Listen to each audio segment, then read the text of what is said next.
تعالى عنه قال لما نزلت والذين يكنزون الذهب والفضة كنا مع النبي صلى الله تعالى عليه وسلم في بعض أسفاره فقال بعض أصحابه نزلت في الذهب والفضة لو علمنا أي المال خير فنتخذه فقال أفضله لسان ذاكر وقلب شاكر وزوجة مؤمنة تعينه على إيمانه أو كما قال عليه الصلاة والسلام رواه احمد والترمذی وابن ماجہ۔ حضرت ثوبان رضی اللہ تعالیٰ عنہ ارشاد فرماتے ہیں کہ ہم رسول اکرم صلی اللہ تعالیٰ علیہ وسلم کے ساتھ کسی سفر میں تھے تو قرآن مجید کی یہ آیت مقدسہ نازل ہوئی، والذین یکنزون الذہب، فرمایا کہ وہ لوگ جو سونے اور چاندی کو اپنے پاس ذخیرہ کرتے ہیں، ولا ينفقونها فی سبیل اللہ، اللہ کی راہ میں اسے خرچ نہیں کرتے، اس کی زکوٰۃ ادا نہیں کرتے، اس کا حق ادا نہیں کرتے، فبشرہم بعذاب علیم،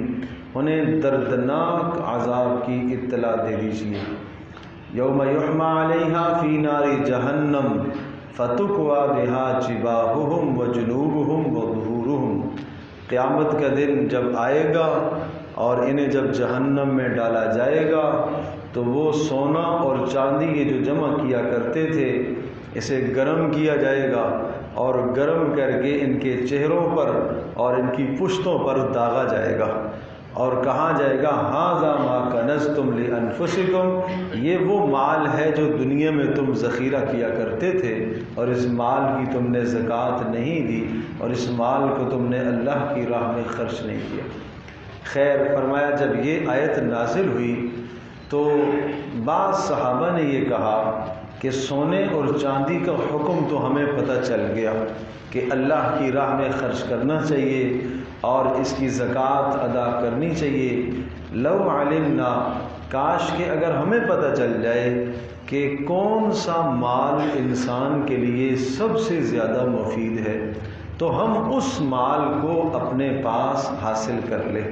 کاش ہمیں پتہ چل جائے، اللہ کے نبی ہمیں بتا دیں کہ سب سے مفید مال کون سا ہے۔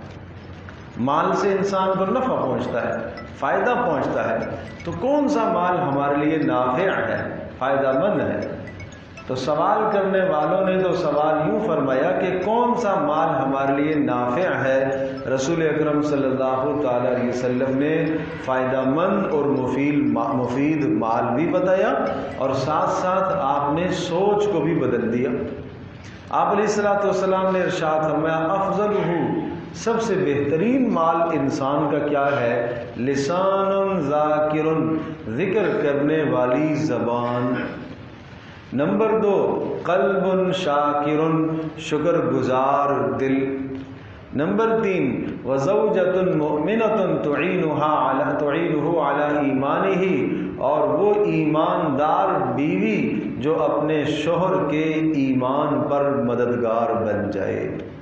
تو ان 3 چیزوں کو آپ نے سب سے بہترین مال قرار دیا۔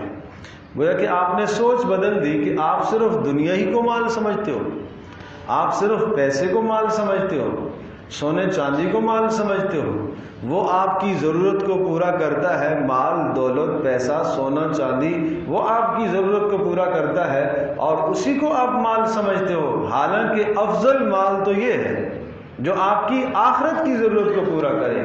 اس لیے کہ مال کا مطلب کیا ہے؟ ضرورت کا پورا کرنا۔ مال آپ کی ضرورت کو پورا کرے گا۔ بھائی یہ سونا چاندی اگر اس کو آپ اپنی ذات پر خرچ کریں گے، اپنے لباس پر خرچ کریں گے، اپنی رہائش پر خرچ کریں گے تو یہ تو آپ کی دنیا کی ضرورت کو پورا کرے گا۔ پیارے پیغمبر صلی اللہ علیہ وسلم نے وہ مال بتایا جو آدمی کی آخرت کی ضرورت کو پورا کرے،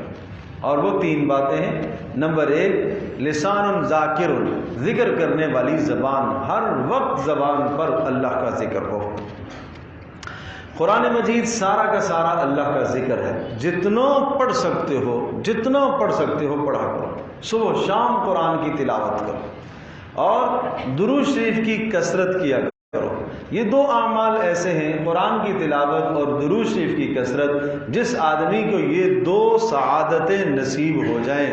وہ اگر کوئی بھی اللہ سے دعا نہ مانگے، جب بھی اللہ پاک سوال کرنے والوں مانگنے والوں سے زیادہ اس کو عطا کرے گا۔ یہ دو خوبیاں جس سے عطا ہو گئی، قرآن کا ذوق اور تعلق، ہر وقت قرآن کا پڑھنا، اور یہ وہ عجیب کلام ہے کہ جس کے پڑھتے ہوئے آدمی کو بوریت نہیں ہوتی، تھکتا آدمی نہیں ہے، زبان تھکتی نہیں ہے، لیکن وہ اس صورت میں ہے کہ جب ذوق پیدا ہو جائے، شوق پیدا ہو جائے۔ اللہ سے مانگا کرو کہ اللہ ہمیں قرآن کا ذوق عطا فرما۔ تو ایک قرآن کی تلاوت، نمبر 2 کثرت سے ذکر، اور تیسرا ذکر جو بتاتا ہوں وہ ہے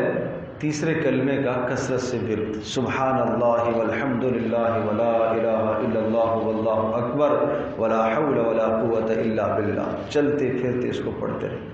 ایک ساتھ پورا کر لے جب بھی ٹھیک ہے، چاہیں تو سبحان اللہ سبحان اللہ سبحان اللہ 100 بار پوری کرے، پھر الحمدللہ الحمدللہ الحمدللہ یہ تسبیح پوری کرے، پھر لا الہ الا اللہ لا الہ الا اللہ اللہ اکبر لا حول ولا قوت الا باللہ، باری باری پڑھ لے جب بھی بہتر ہے، جس طرح سے آپ کو سہولت ہو اس طرح سے آپ پڑھ لیں۔ بسا اوقات جو ہے نا تھوڑا تھوڑا پڑھنا سہولت رہتی ہے، آسانی سے پڑھ لیتا ہے آدمی، راستے میں چلتے پھرتے بھی پڑھ لیتا ہے، تو اگر اس طرح سے سہولت ہے تو اس طرح سے پڑھ لو، اور کیا ہی اچھی بات ہے، 100 بار صبح ہو جائے 100 بار شام ہو جائے۔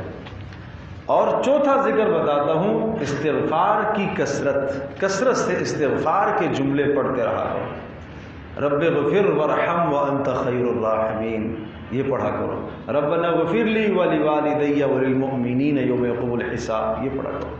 استغفر اللہ، یہ پڑھا کرو۔ تو 4 اذکار بتائے کہ ان 4 اذکار سے ہمیشہ اپنی زبان کو تر و تازہ رکھا کرو، قرآن کی تلاوت، نمبر 2 درود شریف، اور نمبر 3 سبحان اللہ والحمد للہ ولا الہ الا اللہ واللہ اکبر ولا حول ولا قوت الا باللہ العلی العظیم،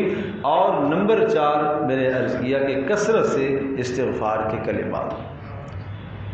یہ کوشش کرو۔ اور دوسری چیز جو بڑا مال بتایا دنیا کا فائدہ مند، قلب شاکر، شکر گزار دل، اے اللہ جو کچھ تو نے دیا تیرا شکر ہے، جو کچھ تو نے عطا فرمایا تیرا شکر ہے، اے اللہ ہر حال میں تیرا شکر ہے، الحمدللہ علی کل حال، بیماری میں اے اللہ تو نے رکھا ہے تیرا شکر ہے، لیکن اے اللہ تو اس بیماری کو صحت میں تبدیل فرما دے، یوں اللہ سے مانگ،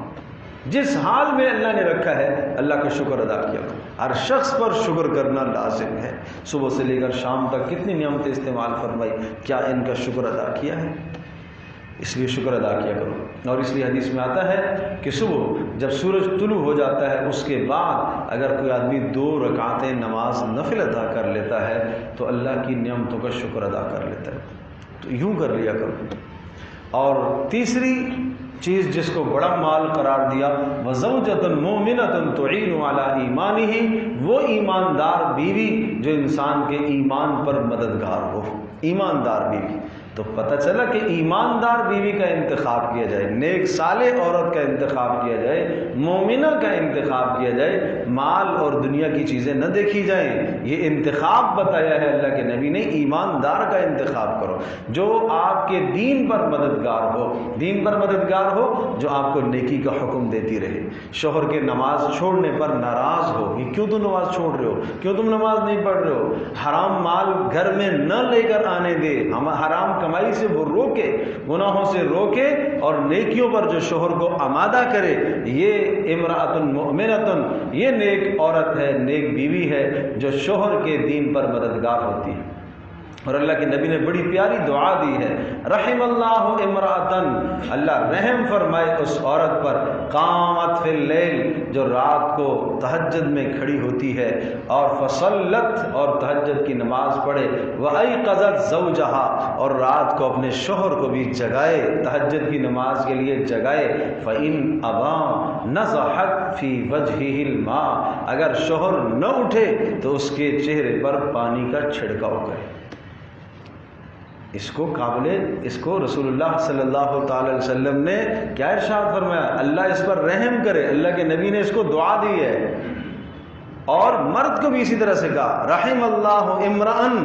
اللہ اس شخص پر بھی رحم فرمائے قام فی اللیل، جو رات کو کھڑا ہو، فصلی، نماز پڑھے، وایقظ، اور وہ جگائے، زوجتہ، اپنی بیوی کو، امرأتہ، اپنی بیوی کو جگائے، فإن ابت، اگر بیوی نہ اٹھے، نضح فی وجہہا الماء، تو اس کے چہرے پر پانی کا چھڑکاؤ کرے۔ یہ مرد بھی کر سکتا ہے، لیکن گھر میں ترغیب دو، یہ بات ترغیب سے ہے، ایسا نہ ہو کہ کہیں لڑائی کی نوبت آ جائے تو لینے کے دینے نہ پڑ جائیں۔ تو پیار محبت سے ہو یہ کام، ترغیب سے ہو، فضائل سنا کر کام کرو۔ تو یہ اللہ کے نبی نے مرد کو بھی دعا دی اور عورت کو بھی دعا دی۔ تو گھر میں جا کے کہو کہ آؤ آج ہم رسول اکرم صلی اللہ تعالی وسلم کی دعا حاصل کریں۔ دعا حاصل کرنا چاہتی ہو، پہلے ترغیب دو، وہ کہے ہاں، پھر آپ بتاؤ کہ یہ رسول اللہ صلی اللہ علیہ وسلم کی دعا حاصل کرنے کا طریقہ ہے۔ تو یہ اہتمام کرو، پیارے پیغمبر صلی اللہ علیہ وسلم یہ خوبصورت دین لے کر آئے ہیں، اس کو آپ نے سب سے بہترین مال قرار دیا، سب سے عمدہ مال اس کو قرار دیا۔ تو تین چیزوں کو مال قرار دیا، ایک ذکر کرنے والی زبان، نمبر 2 شکر گزار دل، اور نمبر 3 نیک صالح بیوی جو انسان کے دین پر مددگار ہو۔ اللہ تبارک تعالی ہم سب کے لیے سمجھ عمل کرنا سکھائے۔ الحمدللہ رب العالمین والصلاة والسلام علی سید الانبیاء والمرسلین وعلی آلہ وصحبہ وامتہ اجمعین۔ اللهم إنا نسألك الهدى والتقى والعفاف والغنى، اللهم إنا نعوذ بك من الفتن ما ظهر منها وبطن، ربنا لا تجعلنا فتنة للقوم الظالمين ونجنا برحمتك من القوم الكافرين، اللهم إنا نسألك حبك وحب من يحبك وحب عمل يقربنا إلى حبك يا رب العالمين، وصلى الله تعالى على خير خلقه محمد وعلى آله وصحبه